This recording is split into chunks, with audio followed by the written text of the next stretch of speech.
This is an original banjo tune called Ishikawa, inspired by our 4 tours of Japan and some great friends we made there. And it features my partner, Marcy Marxer, on the awesome 4-string cello banjo.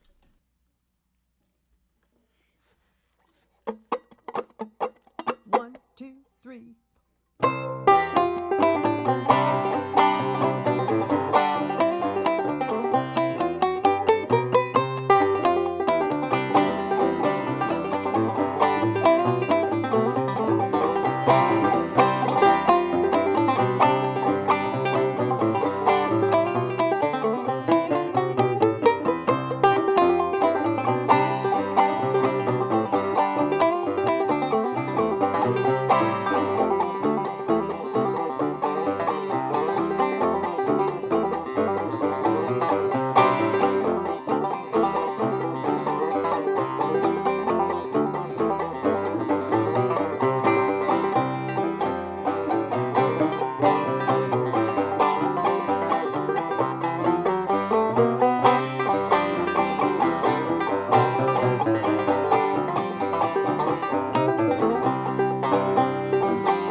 Hope you had fun with that.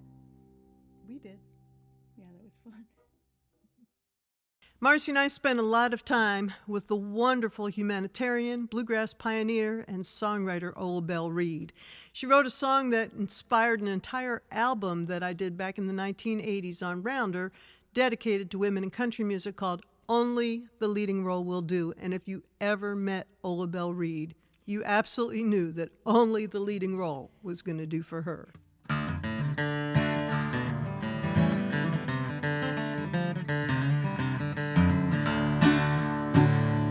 I have always held a second place in heart I love so dear, waiting oh so long just to see a trace or tiny sign that you care. They say the time will heal a broken heart, and I pray you'd love me too, but I just can't play that second part. Only the leading role will do.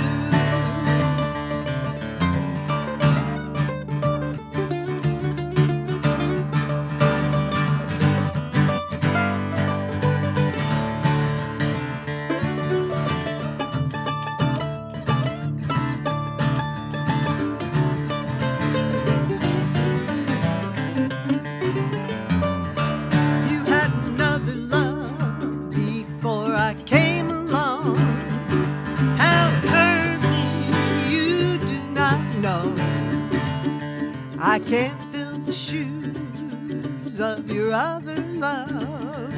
So for God's sakes, let me go. They say that time will heal a broken heart, and I pray you love me too. But I just can't play that second part. Only the leading role will do.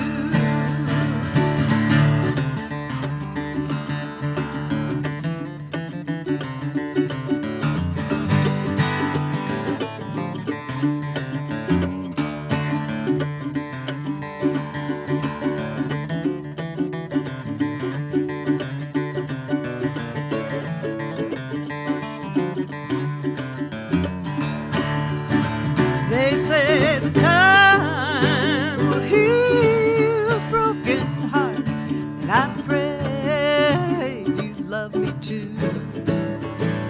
But I just can't play that second part.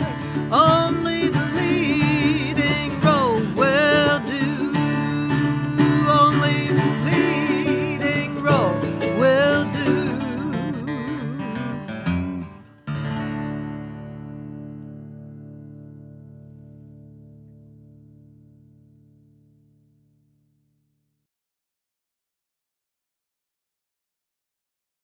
I do notice the festival posters still are pretty male heavy.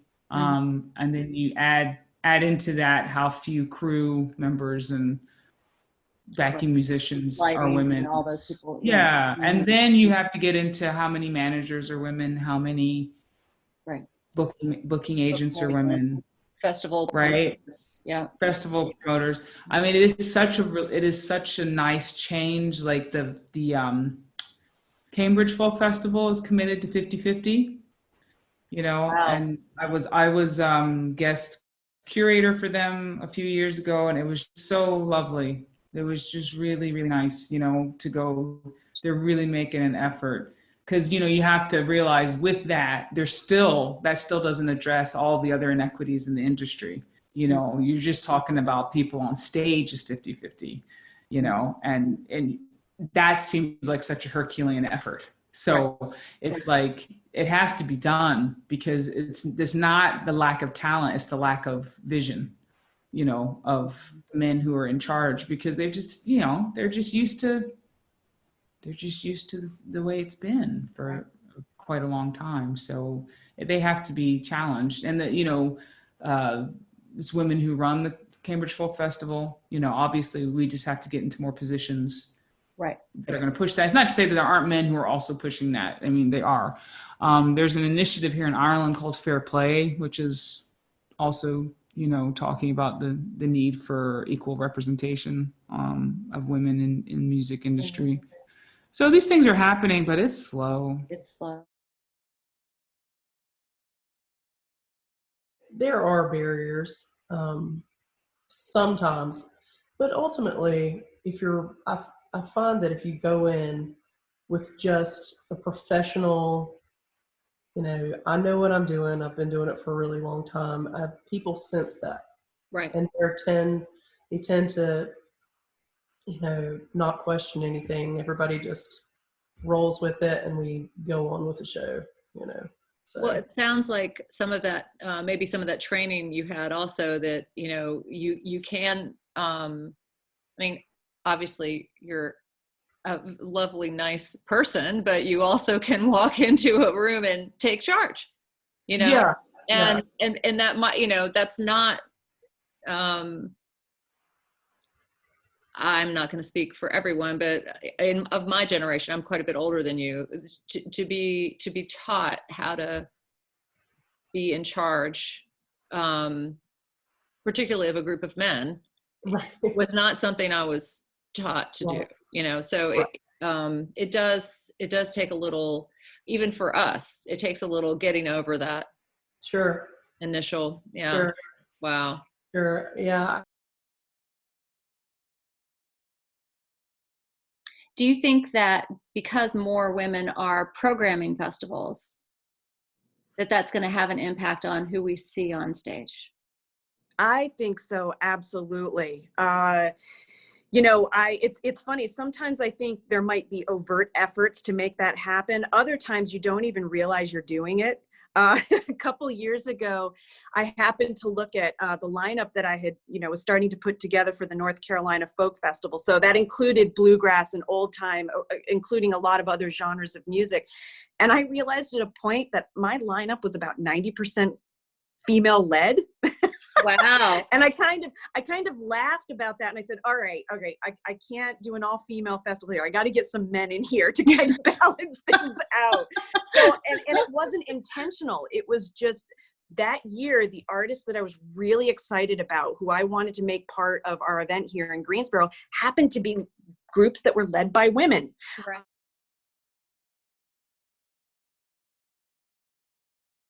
Too, that until we have more women in all aspects of the field, you know, we will not make it. It's not just more women on the stage, it's more women behind the scenes, programming the stage, producing, all, you know, all of this. So yeah, I agree. Well, and it sounds like you're actually like quite a few of the women that I've talked to in this series, you're doing a lot of those things yourself. You know? Yeah, well, our recording engineer who and co-producer on a lot of our albums, Adam Armstrong, who lives up here in Kingston, he has, you know, spent a lot of the last, you know, 8 years, which is how old our daughter is, here, setting up and recording us in this space. And he has been really encouraging to her since she could crawl. Like, she had her own knobs over here and her own like stuff.